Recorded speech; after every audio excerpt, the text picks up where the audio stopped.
Hi guys, magre-review tayo. Mukhang taong ka ang putik. Pet shop, dress code, shit. Guys, first time ko first time ko itong magano talaga ng fragrance. Ito yung una kong biniling fragrance. Pero fake, 250 lang. Pero kasing amoy, pero nabigyan siya ng idea na ito yung amoy ng Eros. Parang alam ko na yung idea kung anong amoy ng Eros. Di nga. Review natin ngayon ay dress code by Pen Shop. Hindi ko alam po guys. First review ko pa lang to. First review ko ako. Wala kayo pakialam. Huwag nyo i-judge. Wala pa. Ilaw na Video gagawin. bago pa. Okay. Tanggalin natin ito. Ito.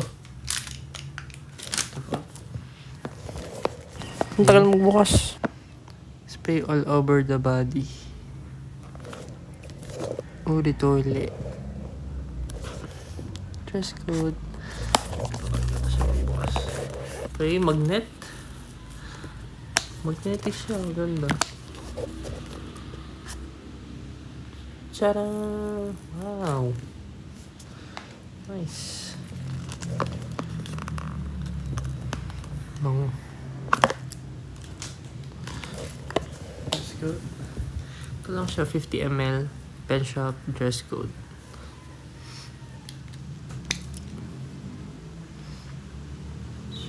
Wala siyang Pen Shop na logo dito. Okay. Actually, na-test ko na to sa Pen Shop na mall. Actual! Tinry ko siya mga 3 hours.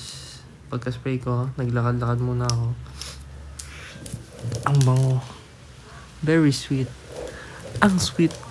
Yung top notes niya, kasing amoy lang lahat ng perfume, pero yung pag tumagal na, ang bango bro. Ang sarap. Oo. Sabi nga, ganda ng atomizer.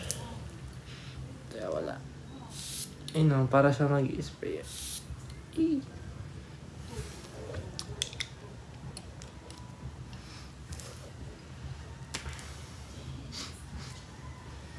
Tapang.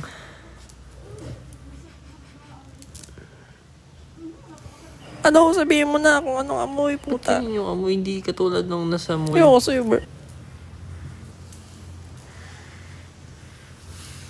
May pulbo.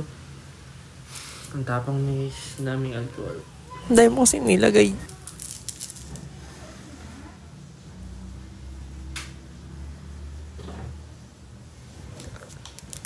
Kitang-kita nyo malangis. Malangis siya. Ayan, malangis. Yan, malangis. Pati mukha. Oil-based.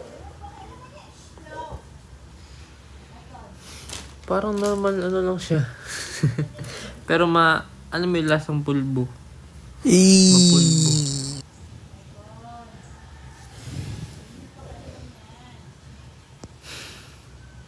Nascam ba ako? What the fuck? Pulbo siyang matapang, guys. What am I doing with my life, bro?